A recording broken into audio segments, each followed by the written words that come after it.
Yeah. Girl, man, from around my way. Ever try to hold back your feelings?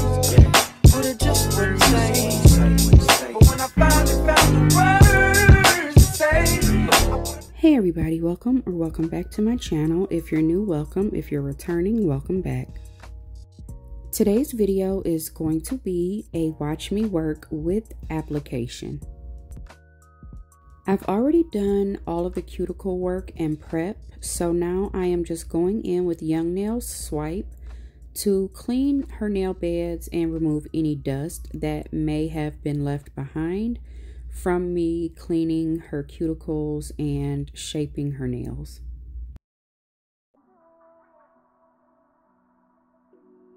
Once all of her nails have been cleaned, I am going in with a dehydrator. This is actually the pH Bonder by iGel Beauty. I just have it in this bottle because I like the bottle and I like the brush. So I am going to dehydrate all of her nails.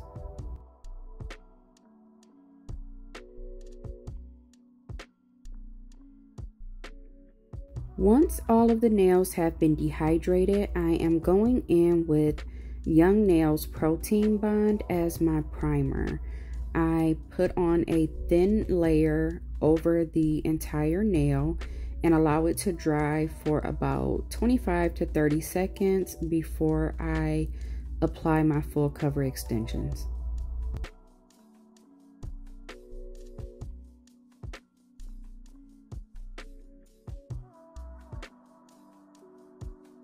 I always pre-etch my clients' tips before they arrive to their appointment just to save on time. So her tips are all ready to go. And this is the nail glue that I prefer to use. It is the Beetles nail glue. I always get great retention with it. I start by painting a very thin layer of glue inside of the nail and just a little bit of extra glue at the cuticle area. I apply the nail at a 45-degree angle and apply pressure slowly to bring the glue to the free edge of the natural nail. Once I'm happy with the placement and I have no air bubbles, I flash cure the nail on for about 10 seconds, constantly moving my light so that I don't create any heat or discomfort to my client. I'm going to repeat this on all of her nails. And once all of her nails have been flash cured on, I will go ahead and do a full cure in my full-size lamp for 2 rounds of 60 seconds. I always start off on low with my lamp, and the second round I will place on the full power and cure for an additional 60 seconds. Heat spikes are simply exothermic reactions that occur when the curing process happens. Once the bonding process happens, heat spikes can occur. It does not mean that you've done anything wrong. They typically occur when you are using a thicker amount of a product. It can be acrylic, monomer, and polymer. It can be from the curing of the gel glue that I'm using, but it doesn't mean that you've done something wrong. It is just a scientific thing that can happen at any time. So by starting off with a lower power with my full-size lamp, it allows the curing to happen slower. And for that second round, I am able to use full power because at that point, the curing or bonding has already fully occurred. I just did it at a slower rate. So once we are all done with our 2 rounds of curing, we can move on to the next step.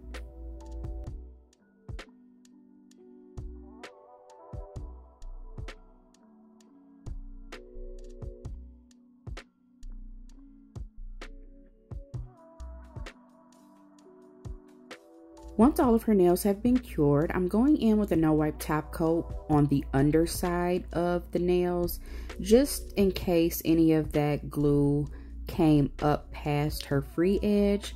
This will help with any dust or lint or anything sticking underneath the nail. So I put a thin layer under all of her nails and cure for 60 seconds. With most clear or lighter shades of gel polish, 30 seconds is pretty sufficient for a full cure. But for me, it's like an oven. 350 is my go-to no matter what I'm cooking in the oven. So I always cure everything for at least 60 seconds. It just gives me some security that it is completely cured. Now that the top coat has been cured on the underside of her nails, I'm taking my e-file on 3000 RPMs, which is very slow, and I'm using my Panna cuticle bit to seal the cuticle area of her nails. Sealing the cuticles allows for the extension to grow out more flush to the natural nail and help prevent with snagging, lifting, and catching as the nails grow out. So I go around the cuticle area and remove any excess gel that may have seeped out around the cuticle area, as well as filing that cuticle area more flat or more flush to the natural nail.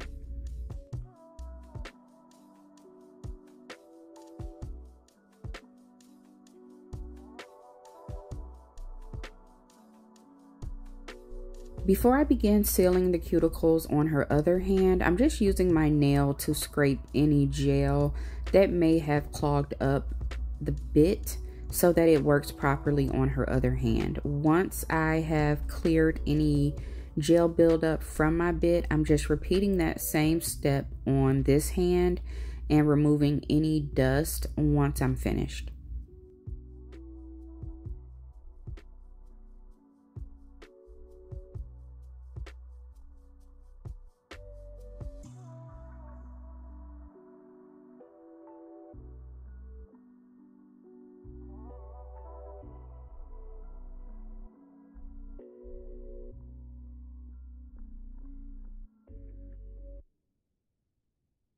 I'm going in with my Tammy Taylor hand file just to get her shape nice and crisp. She likes her nails to be sharp, so I am going in with my file just to get her shape nice and sharp.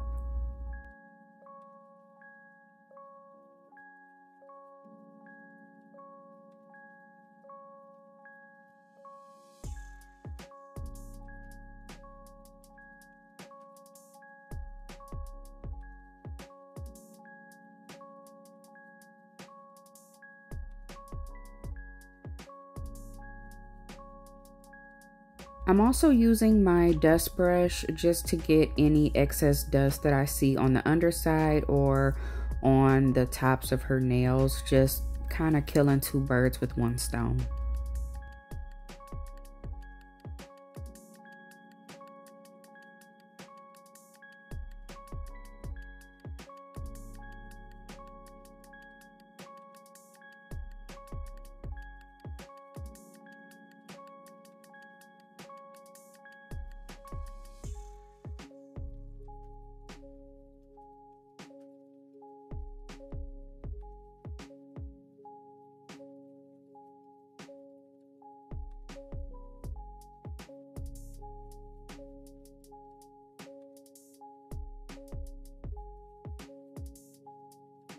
As a second cuticle sealing measure, I like to use a little bit of pure acetone on a brush just to melt those cuticles down a little bit more. I've seen this done on Instagram and Facebook, but the videos that I've seen, they are using way too much acetone. The acetone should not be running and dripping all over the nail.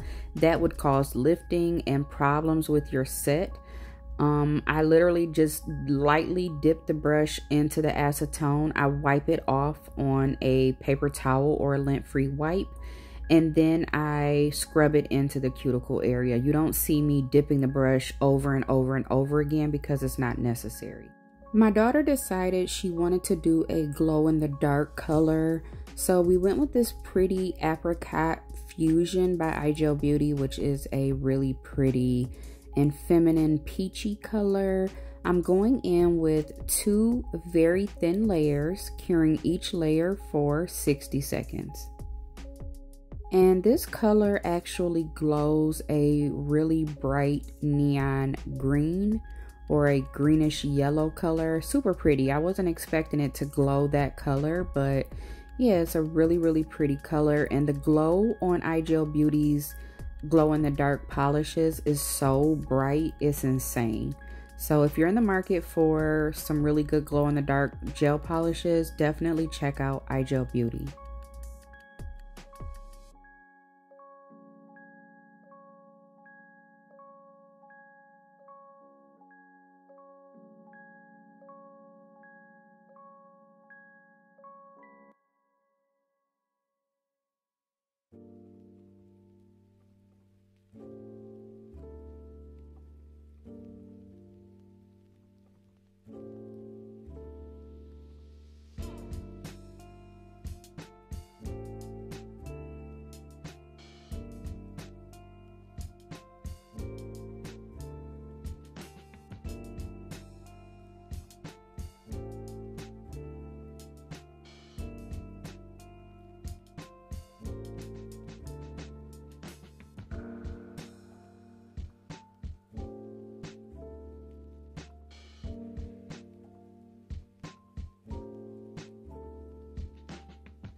Both coats of the glow-in-the-dark polish have been fully cured, so for her accent nails, I am going in with iGel Beauty's Blush Pink.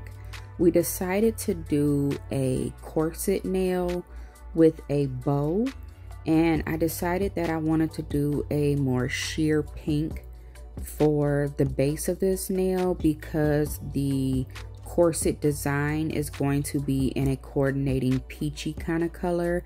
It is not the glow-in-the-dark color that you see on all of her nails, but it's in that same family. I didn't want to use that glow-in-the-dark color because I needed to use a gel paint as opposed to a gel polish. I needed something thicker that I could draw the lines with. So once that blush pink is cured, I am using iGel Beauty's gel paint liner in Just Peachy. And what I am doing is drawing a crisscross pattern down her nails, and it is literally 3 diagonal lines going in one direction and then 3 diagonal lines crossing over those in the opposite direction, creating a corset type look. I am not curing in between each direction, so once I draw the 3 diagonal lines going in this direction, I immediately go in with the 3 lines overlapping in the opposite direction. And this is so that there isn't a bump or a lump because that first line is dry and I'm trying to cross over it with wet gel polish. I draw all of the lines while the polish is still wet. Once I'm happy with those lines, I will cure for 60 seconds. The good thing about using gel paints and gel paint liners for line work like this is that they are so much thicker than regular gel polish. You can draw what you need to draw and it's not going to move. Sometimes when you're trying to draw fine lines or details, gel polish can tend to kind of run a little bit because it's not as thick sometimes. So I always like to go with a gel paint in a liner or in a pot and do my line work with that. I'm not saying that some gel polishes won't work or don't work. It's just my preference to use something that I know is going to have a much thicker viscosity and I can get that color payoff that I want, and I know that my art isn't going to move. So right here, one of the lines kind of overlapped the wrong way or a little bit too far. So I'm just using my micro Q-tip to clean up that little bit of paint. I'm repeating that process on this finger. I'm starting with the 3 diagonal lines and just overlapping to make pretty much X's down the center of her nail. And then I am also curing again for 60 seconds.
Both of her accent nails have been cured, and here are the cute little white bows I decided to use, and I will be applying these with my Macart rhinestone glue. I lately have been going hard with the rhinestone glue. I realized that early on in my nail journey, I was not using enough glue. I was afraid, I guess, of people seeing the glue on the nails. I don't care anymore. Like, my charms and rhinestones, they do not move, and I know it's because I am now using an adequate amount of glue. I have to pry my stones and charms off after 3 and 4 weeks of wear. So don't be afraid to use enough glue. It's clear, it's fine. I'm also flash curing her bows on so that they don't shift and move before her hand goes into the light. Once I put down a generous amount of glue, I am sinking the bow into the glue. Yes, I see the glue come up around the edges of the bow in that middle section, and that's what I want. That lets me know that the bow is being held into place. It is not just sitting on top of the glue. The glue is now hugging the bow. It loves it, and the bow ain't going nowhere. Once I have fully cured the bow on for 60 seconds, just as some added security, I am going in with the Macart Precision Rhinestone Glue, and I'm literally just going around the base of that bow. I can't wait to do the next video with her so I can show you that these bows are not going anywhere. I am going to again cure for 60 seconds. We knew we wanted to do a simple set, but I absolutely adore that little bow. It is just too cute. To finish this set up, of course, I am going in with my iGel Beauty No Wipe Top Coat, and I am going to cure these nails for 60 seconds.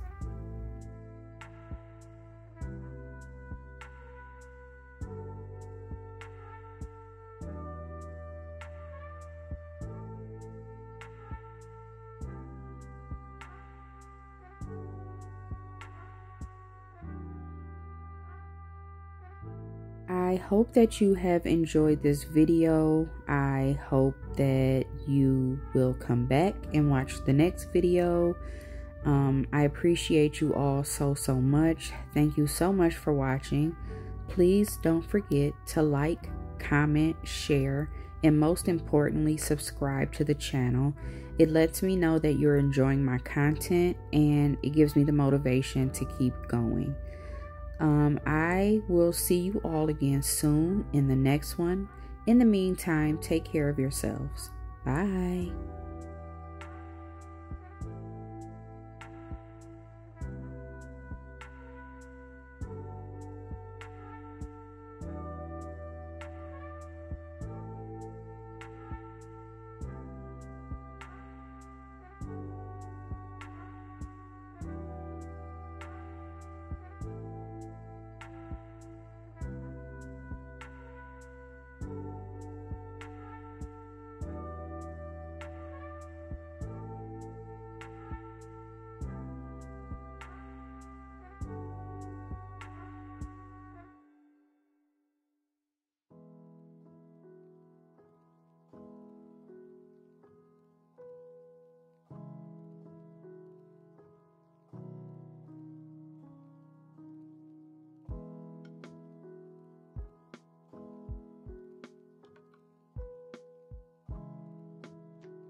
Before the double R, I had to hitchhike some. Her friends didn't like dudes like us.